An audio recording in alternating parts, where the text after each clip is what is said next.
కష్టపడ్డాం, ఏవో ఒక కారణాలతో మనం వెనక్కి వచ్చేసాము. ఈసారి ఆ కారణాలని దాటి, అంటే ఏదైతే నార్మలైజేషన్ ఉందో దానివల్ల మనం వెనకబడ్డాము, కానీ అదే ఇంకొక 4 మార్కులు కానీ కొంచెం ఎగ్జామ్ హాల్లో టెన్షన్ పడకుండా కూర్చుండుంటే ఆ నార్మలైజేషన్ కూడా మనల్ని ఏమీ చెయ్యలేకపోయి ఉండేది. నిజమే కదా. ప్రెసెంట్ అయితే ర్యాపిడ్ రివిజన్స్ అనేవి నేను ప్లాన్ చేస్తున్నానండి. అవి ఒక్కొక్కటిగా మీకు వస్తాయి, అందులో ఎలాంటి సందేహము లేదు. ఓకేనా. ఏదైతే టెట్ ఎగ్జామ్ ఉందో టెట్ ఎగ్జామ్కి ఒక 10 days బిఫోర్ వరకు నేనైతే ర్యాపిడ్ రివిజన్స్ అనేవి కంటిన్యూస్గా చేస్తాను. నేను ప్రిపేర్ అవుతూ మీకు పెడతాను. ఒకవేళ మళ్ళీ మనకు పునర్జన్మ అంటూ ఉంటే, మళ్ళీ మనం పుడితే ఇప్పుడు సాధించలేను అప్పుడు సాధిస్తామా? అసలు ఇప్పుడు ఏం సాధించకుండా చచ్చిపోయాము అప్పుడు ఎలా గుర్తుంటుందండి? ఏదైనా సాధించాలనుకుంటే ఒకదాన్ని స్టార్ట్ చేసాము అంటే అది పూర్తి చేసి మనం వెళ్ళాలి. గుర్తింపు లేకుండా ఒక మూలను పడిపోకూడదు అనమాట. రేపొద్దున్న మన ఫ్యామిలీ మెంబర్స్ కావచ్చు, మన పిల్లలు కావచ్చు, మన తమ్ముళ్ళు కావచ్చు, చెల్లెలు కావచ్చు, మన ముందు వాళ్ళు కావచ్చు, వెనక వాళ్ళు కావచ్చు, అరే వీళ్ళు ఇంత కష్టపడ్డారు, వీళ్ళలా మనం కష్టపడ్డామని చెప్పి మనల్ని వాళ్ళు ఫేవరెట్గా అనుకోవాలండి.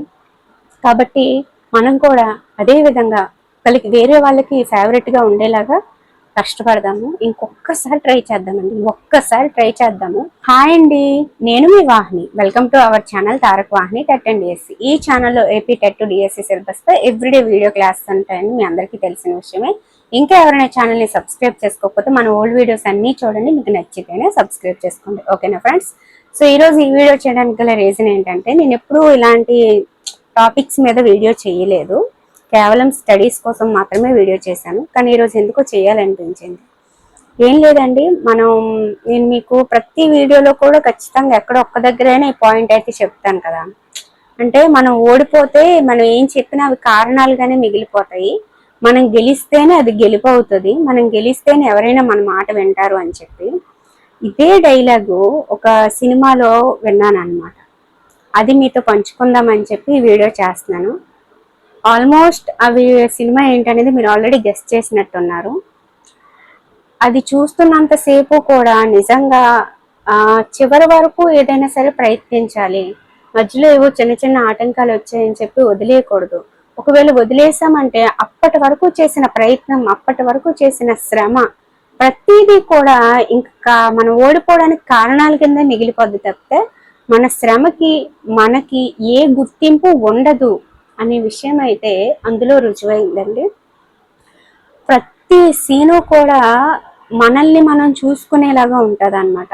ప్రతి కాంపిటేటివ్ ఎగ్జామ్ కావచ్చు, ఏదైనా సాధించాలి, జీవితంలో ఎదగాలి అనుకునే వాళ్ళు కావచ్చు, నాకంటూ ఒక గుర్తింపు ఉండాలి అని ప్రయత్నించే ఏ మనిషికైనా సరే ఆ సినిమా అనేది కనెక్ట్ అవుతుందండి. అది అంత బాగా చిత్రీకరించడం జరిగింది. ఒక పిల్లలతో కూడా చూడాలండి ఖచ్చితంగా. నేటి యువతకి, చిన్నపిల్లలకి, ప్రతి ఒక్కరికి కూడా అలాంటి సినిమా చూపించాలి. ఈ మధ్య కాలంలో అలాంటి సినిమాలు అయితే రాలేదండి. అంటే ఒక జీవితం మీద ఒక ఆశ, మనకంటూ ఒక గుర్తింపు, దేన్నైనా సరే చివరి వరకు ప్రయత్నించాలి, ఎంత ఓపిక, ఎంత సహనం ఉండాలి ఒక దాన్ని సాధించాలి అంటే అనేది అందులో చూపిస్తారనమాట. స్టార్టింగ్ చిన్నపిల్లలతో వెళ్ళవైతే ఒక అరగంట తర్వాత వెళ్ళండి. అరగంట వరకు కొంచెం దీనిగా ఉంటుంది, కానీ ఆ తర్వాత ఉన్నదంతా కూడా ఇంకా లైఫ్ కోసమే ఉంటుందండి. మళ్ళీ పుడతామా ఏంటి అనే డైలాగ్ మాత్రం అసలు చాలా బాగా అనిపించింది. నిజమే కదా. ఒకవేళ మళ్ళీ మనకు పునర్జన్మ అంటూ ఉంటే, మళ్ళీ మనం పుడితే ఇప్పుడు సాధించలేను అప్పుడు సాధిస్తామా? అసలు ఇప్పుడు ఏం సాధించకుండా చచ్చిపోయాము అప్పుడు ఎలా గుర్తుంటుందండి? ఏదైనా సాధించాలనుకుంటే ఒకదాన్ని స్టార్ట్ చేసాము అంటే అది పూర్తి చేసి మనం వెళ్ళాలి. పోతే పోతాం, మళ్ళీ పుడతామా ఏంటి? చేసేద్దామండి, ఈ జన్మలోనే చేసేద్దాం. ఖచ్చితంగా గెలవాలి, మళ్ళీ ప్రయత్నించాలి. నిన్నటి వరకు కూడా చిన్న డైలమాలో ఉన్నానన్నమాట. ఏంటి పోస్టులు తక్కువ, మళ్ళీ స్టార్ట్ చేస్తామా ఏంటి అని చెప్పి. కానీ ఆ ఒక్క డైలాగ్ తర్వాత నాకు ఒకటి అనిపించిందండి. ఏదైతే మనం పోస్టులు తక్కువ అనుకుంటున్నామో, ఇంత దగ్గరకు వచ్చాం కదా, ఓడిపోయాము, మళ్ళీ ట్రై చేసి మళ్ళీ ఏదైనా తేడా కొడితే తట్టుకోగలమా అని చెప్పి ఇవన్నీ కూడా లాస్ట్కి మన ఓటమికి కారణాలుగానే ఉండిపోతాయి తప్పితే మనకు గుర్తింపు రాదు, మన శ్రమకి ఒక ఉపయోగం ఉండదు. అసలు మనం ఇంకా వేస్ట్గా మనల్ని ఎవరు గుర్తుపెట్టుకోడు అనమాట, అలా ఉండిపోతాము. సో ఇప్పటి వరకు ఇంత కష్టపడ్డాం కదా, ఈ కష్టం వృధా అయిపోకూడదు. గుర్తింపు లేకుండా ఒక మూలన పడిపోకూడదు అనమాట. రేపు పొద్దున్న మన ఫ్యామిలీ మెంబర్స్ కావచ్చు, మన పిల్లలు కావచ్చు, మన తమ్ముళ్ళు కావచ్చు, చెల్లెలు కావచ్చు, మన ముందు వాళ్ళు కావచ్చు, వెనక వాళ్ళు కావచ్చు, అరే వీళ్ళు ఇంత కష్టపడ్డారు, వీళ్ళలా మనం కష్టపడ్డామని చెప్పి మనల్ని వాళ్ళు ఫేవరెట్గా అనుకోవాలండి. కాబట్టి మనం కూడా అదే విధంగా వేరే వాళ్ళకి ఫేవరెట్గా ఉండేలాగా కష్టపడదాము. ఇంకొక్కసారి ట్రై చేద్దామండి, ఒక్కసారి ట్రై చేద్దాము. ఎందుకంటే ఇన్నిసార్లు ఓడిపోయాము, ఎన్నిసార్లు ఓడిపోయాము అన్నిసార్లు కష్టపడ్డామండి. కష్టపడలేదని నేను చెప్పట్లేదు, కష్టపడ్డాము. ఏవో ఒక కారణాలతో మనం వెనక్కి వచ్చేసాము. ఈసారి ఆ కారణాలని దాటి, అంటే ఏదైతే నార్మలైజేషన్ ఉందో దానివల్ల మనం వెనకబడ్డాము. కానీ అదే ఇంకొక 4 మార్కులు కానీ కొంచెం ఎగ్జామ్ హాల్లో టెన్షన్ పడకుండా వచ్చుండుంటే ఆ నార్మలైజేషన్ కూడా మనల్ని ఏమీ చెయ్యలేకపోయి ఉండేది. నిజమే కదా. బార్డర్లో ఉండిపోయాం కాబట్టి మనకి బాధ. నాకు అదే అనిపించింది. సో ఈసారి ఆ బార్డర్లో ఉండేలాగా అయితే మనం చదవద్దండి, టాప్లో ఉండేలాగా చదువుదాము. అది ప్రతి ఒక్కరూ కూడా ఆ మూవీని చూడండి. నేను ఓడిపోయిన తర్వాత, మనకి రిజల్ట్ వచ్చిన తర్వాత ఒక వీడియో చేశానండి. మనకి ఇది ఓటమి కాదు, ఇంకొక స్టెప్ ఎక్కడానికి కొంచెం కిందకి దిగామంతేని. సో మళ్ళీ మనం ట్రై చేద్దాము. మీరు కనుక మళ్ళీ ట్రై చేయాలనుకుంటే, చదవాలి అనుకుంటే ఐఆమ్ రెడీ అని కింద పెట్టండి, మనందరం కలిసి చదువుదామని ఒక వీడియో పెట్టాను. అప్పటి నుంచి కంటిన్యూస్గా మనం క్లాసెస్ చేస్తున్నాము. చిన్న చిన్న డిస్టర్బెన్సెస్ వచ్చినా వాటిని దాటుకొని మళ్ళీ చేస్తున్నాము. ప్రెసెంట్ అయితే ర్యాపిడ్ రివిజన్స్ అనేవి నేను ప్లాన్ చేస్తున్నానండి. అవి ఒక్కొక్కటిగా మీకు వస్తాయి, అందులో ఎలాంటి సందేహము లేదు. ఓకేనా.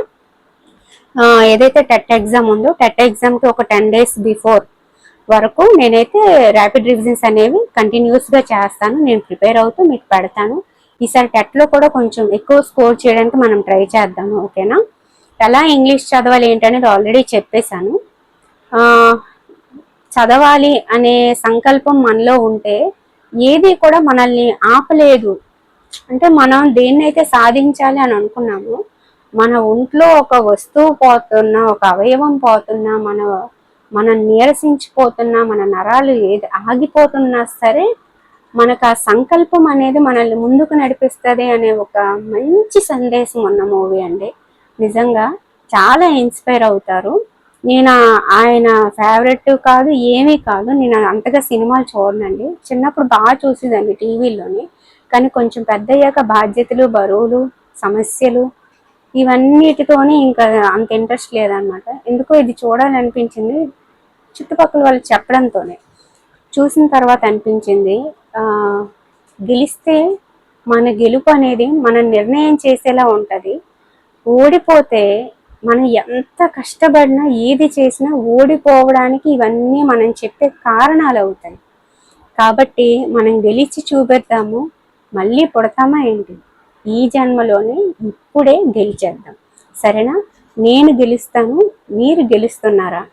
నేను గెలుస్తాను అని కామెంట్ సెక్షన్లో కామెంట్ చేయండి. కాన్ఫిడెంట్గా కామెంట్ చేయండి. మనందరం కలిసి ట్రై చేద్దామండి. పోస్టులు తక్కువ ఉంటుందో ఉండదో ఏంటి ఇవన్నీ పక్కన పెట్టండి. ఈ డిఎస్సి ఓల్డ్ సిలబస్, ఈ టెట్కి ఓల్డ్ సిలబస్ ఇచ్చారు కాబట్టి దీన్ని మనం యూజ్ చేసుకోండి. మళ్ళీ నెక్స్ట్ దానికి న్యూ అన్నారు అనుకోండి, మళ్ళీ ఆ బుక్స్ గ్యాదర్ చేసుకుని అబ్బో చాలా అసలు హెడేక్ అండి. అది మనం ఇంకా ఫేస్ చేయలేమన్నమాట, మనల్ని దాటి వెళ్ళిపోతుంది అది. కాబట్టి ఇంకొంచెం ఇక్కడ వరకు వచ్చాం కదా, ఇంకొంచెం ట్రై చేద్దాము. ప్రతి ఒక్కరికి ఇంట్లో సిచ్యువేషన్స్ అనేవి వరస్ట్గానే ఉంటాయండి, ఎవ్వరికి అనుకూలంగా ఉండవు. ఎందుకంటే నువ్వు 3 సార్లు రాసి ఓడిపోయిన తర్వాత 4సారి రాస్తానంటే వాళ్ళకి కూడా ఇంట్రెస్ట్ ఉండదు. మనకే ఇలా ఉండేటప్పుడు వాళ్ళకి ఎలా ఉంటుందో ఆలోచించండి. సో వాళ్ళు ఇంట్రెస్ట్ చూపిస్తున్నారా, వీళ్ళు ఇన్స్పైర్ చేస్తున్నారా, వాళ్ళు ఎంకరేజ్ ఇవన్నీ వదిలేసి మనల్ని మనం సెల్ఫ్ మోటివేట్ చేసుకుంటూ మనం గెలుస్తున్నాము, ఖచ్చితంగా గెలుస్తాము. నేను ఏదైతే 140+ వచ్చేలాగా ఒకటి ప్లాన్ చేసి మీకు ఇచ్చాను, ఆ ప్లాన్ ప్రకారం వెళ్ళిపోండి. చాలా మంది ఇంగ్లీష్ కోసం అడిగారు కాబట్టి ఇంగ్లీష్ మీద ఎలా చదవాలి ఏంటి, ఏ ఉంటాయి టాపిక్స్ అన్నీ కూడా మీకు డీటెయిల్గా బిఫోర్ వీడియోలో తెలియజేశాను. అలాగే 8th class physics M2 rapid revision చేయమని అడిగారు, అది కంటిన్యూ చేస్తున్నాను. సోషల్ కూడా ర్యాపిడ్ రివిజన్స్ చేస్తాను, టెన్షన్ వద్దు. నాకు వీలున్నంత వరకు ఎంతో కొంత, అంటే రోజులో నేను చదివేవన్నీ ర్యాపిడ్ రివిజన్స్ చేసే టైం నాకు ఉండదు కదా, ఏదో ఒకటి ఖచ్చితంగా ర్యాపిడ్ రివిజన్ చేసి పెడతాను. ఓకేనా. మనందరం గెలుస్తున్నాం. మీరు కూడా నేను గెలుస్తున్నాను అని కామెంట్ సెక్షన్లో తెలియజేయండి. కామెంట్ సెక్షన్లో అన్నీ కూడా నేను గెలుస్తాను అనే కామెంట్లే ఉండాలి. అప్పుడే మీరు ఇన్స్పైర్ అయినట్టు, మీరు ఈసారి గెలుస్తున్నట్టు అనమాట. సో 100% కాన్ఫిడెంట్ ఈసారి మనము ట్రై చేద్దామండి. ఎందుకో ఈ అంశాలు పంచుకోవాలనిపించింది అనమాట. నా రింగ్ టోన్ కూడా మార్చేసాను. ఏదైతే ఆ సాంగ్ ఉందో దానికి తగిన రింగ్ టోన్ అనేది పెట్టుకున్నాను ఇన్స్పైర్ అవ్వడానికని. నా అలారం రింగ్ టోన్ కూడా మార్చాను అదే వచ్చేలాగా. అంటే పొద్దున్న ఏమైనా లేవడానికి కొంచెం బద్దకించినా సరే ఆ రింగ్ టోన్ రాగానే ఇంకా అలర్ట్ అయిపోతాం కదా, అందుకని చెప్పి. సో చాలా మంది అడుగుతున్నారు ఏ టైంలో చదవాలి ఏ టైంలో చదవాలి అనేది. అది ప్రతి ఒక్కరికి కూడా వాళ్ళ కాన్సన్ట్రేషన్ లెవెల్స్ ఎక్కువగా ఉండే కొన్ని గంటలు ఉంటాయండి రోజు మొత్తంలో. గమనించాలి మీరు. అంటే ఆ టైంలో మీరు చదివారంటే రోజు మొత్తంలో చదివిన కంటే ఆ టైంలో చాలా ఎక్కువ చదువుతారు. అలాంటి గంటలు ఏవి మీకు అనేది మీరు ఒక్కసారి 1-2 రోజులు చదువుతూ ఒక్కసారి ఆలోచించుకోండి. నాకైతే ఈవినింగ్ 5 to 8 అండి. ఆ టైంలో నేను ఏదైనా చదివాను అంటే అలా బ్రెయిన్లోకి వెళ్ళిపోద్ది, చాలా టైం గుర్తుంటుంది, తొందరగా ఎక్కువ నేర్చుకోగలను అనమాట. అది నా టైం. అలాగే మీ టైము ఎర్లీ మార్నింగా, లేకపోతే మార్నింగ్ 10 to 1, లేకపోతే ఆఫ్టర్నూన్ టైమా, లేకపోతే నాలాగా 5 to 8, లేకపోతే కొంతమందికి మిడ్ నైట్ చదివే అలవాటు ఉంటుంది. అలాగని ఆ 3 గంటలే చదవండి, ఆ 2 గంటలనే చదవండి నేను చెప్పను. ఆ టైంలో మీకు కష్టమైన సబ్జెక్ట్ ఏది అనేది చదివారనుకోండి ఇంకా ఈజీగా ఉంటుంది అన్నమాట. అది నేను చెప్పాను. సో అలాంటి టైం మీకు ఏదైనా ఉందా అనేది మీకు మీరు ఆలోచించుకోండి. ఓకే, ఎవరికైనా సరే నా కంటెంట్ నోట్స్లు, కరెంట్ అఫైర్ నోట్స్, పీడిఎఫ్లు కావాలంటే 9494163477 అనే నెంబర్కి వాట్సాప్లో మెసేజ్ చేస్తే మన దగ్గర ఏమున్నాయి ఏంటనే వివరాలు అయితే వాళ్ళు అందిస్తారు, మీరు తీసుకోవచ్చు. సో ఇదన్నమాట. కాన్ఫిడెంట్గా నేను గెలుస్తాను అని మీరు కామెంట్ సెక్షన్లో పెట్టాలి. ఓకేనా? నేను కూడా గెలవడానికి 100% ఈసారి మంచి కాన్ఫిడెన్స్తో ఉన్నానండి. ఎందుకంటే ఒక దెబ్బతిన్న పులి ఇంకొంచెం ఎక్కువ దీంతో ట్రై చేసినట్టుగా ఈసారి మళ్ళీ ట్రై చేయాలని చెప్పి అనుకుంటున్నాను. మరి భగవంతుడు నా యందు ఉన్నాడా, నాకు సహకరిస్తున్నాడా అనేది మరి చూడాలి. మీ అందరూ చాలా మంది నన్ను ఎంకరేజ్ చేస్తున్నారు. నేను మళ్ళీ జాబ్ కొట్టి తీరాలి అని చెప్పి మీ ఆశీస్సులు ఇస్తున్నారు. థ్యాంక్ యూ సో మచ్ అండి. మీ అందరి ఆశీస్సులతో ఈసారి గెలవాలని మనస్ఫూర్తిగా కోరుకుంటాను. నేను గెలవడమే కాదు, మిమ్మల్ని కూడా గెలిపిస్తాను. మనందరం గెలుస్తాము. గెలిచిన తర్వాత మీరు అందరూ కలిసి నాకు థ్యాంక్ యూ చెప్తా అన్నారు కదా, నేను కూడా మీ అందరికీ థ్యాంక్ యూ చెప్తాను. గెలిచిన తర్వాత మనందరం కలుద్దాం. ఓకేనా? ఓకే అండి, థ్యాంక్ యూ సో మచ్. మళ్ళీ పుడతామా ఏంటి, ఈ జన్మలోనే గెలిచేద్దాం. ఓకేనా? ఓడిపోతే మనం ప్రయత్నించినవన్నీ కారణాల కింద మిగిలిపోతాయి. గెలిస్తేనే మన గెలుపు ఒక నిర్ణయం చేయగలం. ఓకేనా? ఎవరైనా మన గురించి వినాలన్నా, మనం ఒకరికి ఫేవరెట్గా ఉండాలన్నా మనం గెలవాల్సిందే. ఓకేనా? ఓడిపోయిన వాళ్ళ గురించి చెప్పుకున్నా సరే అదొక వింతగా చూసే ప్రపంచంలో బ్రతుకుతున్నామండి మనం. అరమార్క 0.1 అని ఆలోచించే ప్రపంచంలో బతకడం లేదు. ఓడిపోయావంటే నీ గురించి మాట్లాడుకుంటున్నారంటే ఆ మాట్లాడుకునే వాళ్ళు కూడా ఓడిపోయినట్టే చూసే సమాజంలో మనం బ్రతుకుతున్నాము. కాబట్టి గెలిస్తేనే మనకి విలువ.